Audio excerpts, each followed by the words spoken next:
बच्चों, आज हम आपकी पाठ्य पुस्तक में संकलित रसखान जी द्वारा रचित सवैये पढ़ेंगे। आइए उससे पहले हम रसखान जी के विषय में कुछ जान लेते हैं। रसखान जी कृष्ण भक्त कवियों में सर्वश्रेष्ठ श्रेणी में आते हैं। उनका पूरा नाम सैयद इब्राहिम बताया जाता है। उनका जन्म 1548 ईस्वी के आसपास राजवंश से संबंधित एक संपन्न पठान परिवार में दिल्ली में हुआ था। मूलतः ये मुसलमान थे, परंतु आजीवन ये कृष्ण भक्ति में डूबे रहे। इनकी भगवत भक्ति को देखकर, यानी भगवान के प्रति भक्ति को देखकर गोस्वामी विठल नाथ जी ने इन्हें अपना शिष्य बना लिया। बचपन से ही उनका स्वभाव बड़ा प्रेमी था। बाद में यही प्रेमी स्वभाव ईश्वरीय प्रेम में बदल गया। सन 1628 ईस्वी के आसपास इनका देहांत हो गया। रसखान जी की 2 रचनाएं हैं, सुजान रसखान और प्रेम वाटिका।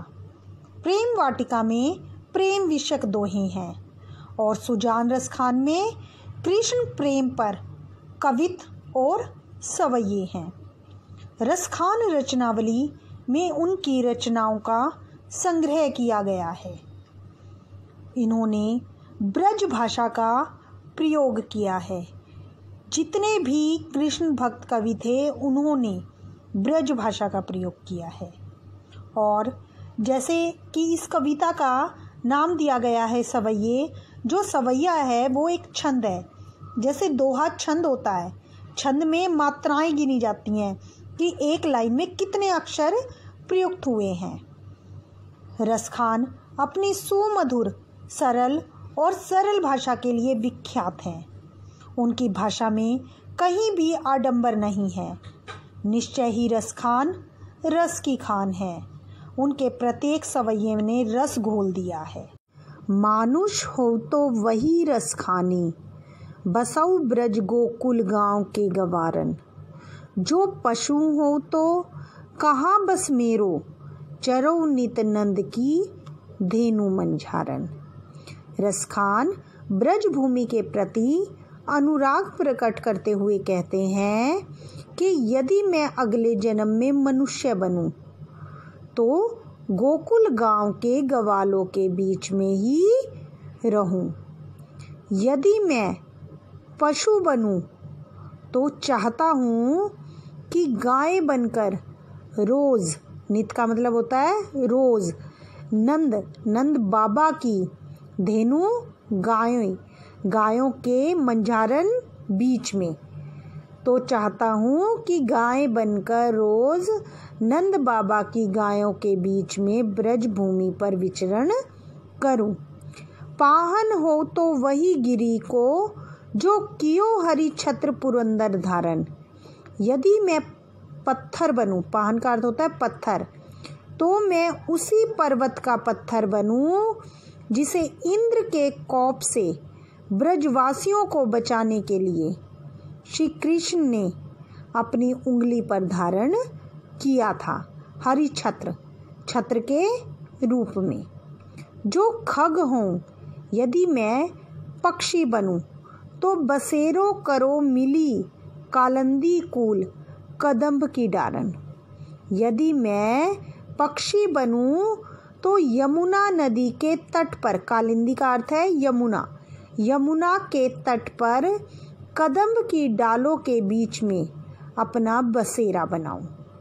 इस प्रकार जो कवि है ब्रज भूमि से नाता बनाए रखना चाहता है।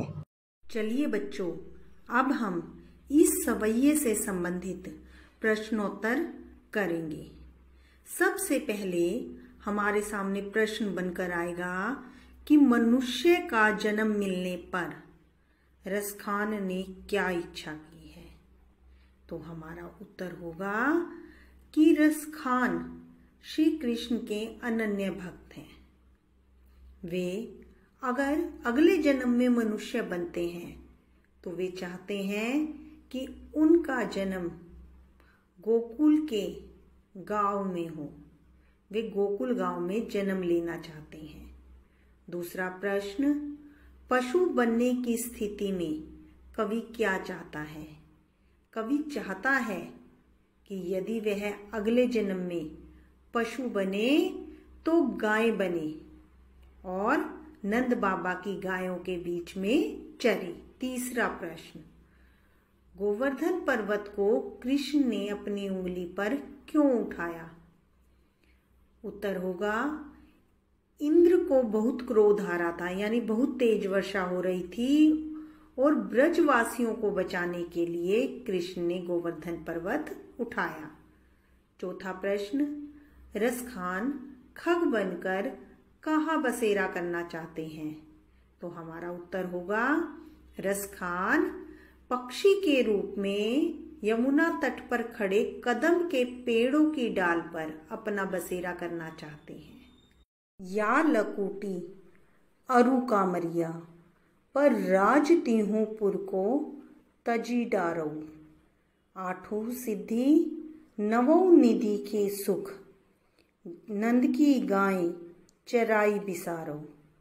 रसखान कबौ इन आखिन सो, ब्रज के वन बाग तड़ाग निहारो, कोटिक एकल धोत के धाम, करील के कुंजन ऊपर वारो। या लकुटी अरु कामरिया, या इस, लकुटी लाठी, अरु और कामरिया का अर्थ है कंबल।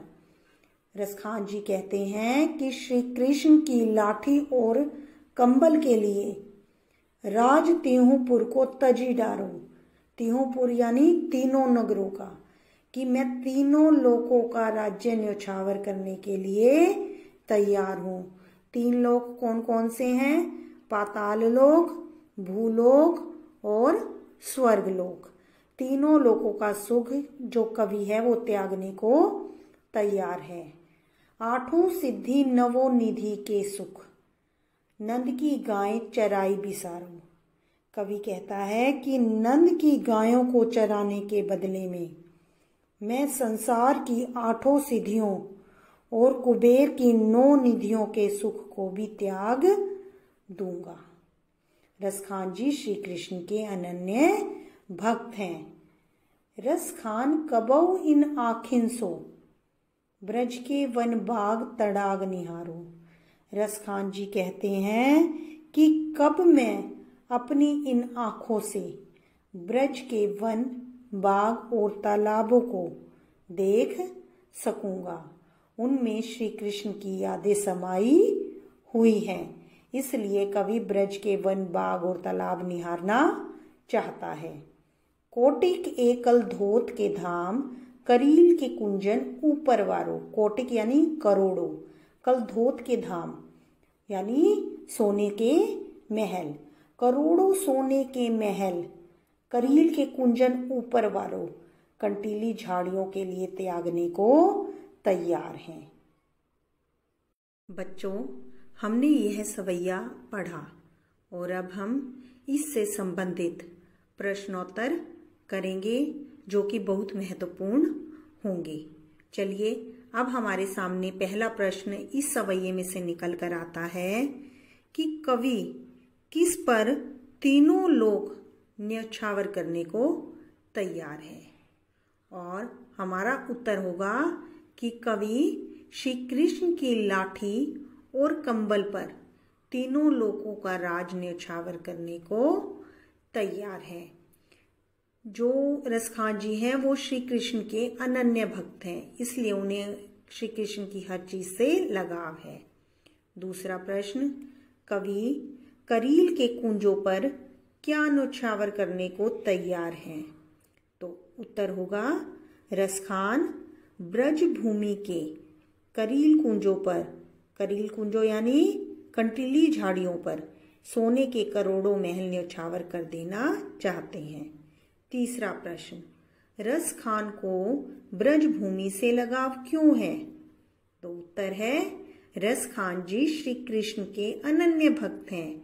कृष्ण से गहरा प्रेम होने के कारण उन्हें कृष्ण की लीला भूमि ब्रज प्रदेश से गहरा लगाव है। चौथा प्रश्न, कवि क्या देखने की इच्छा प्रकट करता है? कवि अपनी आंखों से ब्रज के वन, बाग और तालाब निहारना चाहता है, क्योंकि ब्रज के वन, बाग और तालाब में श्री कृष्ण समाये हुए हैं।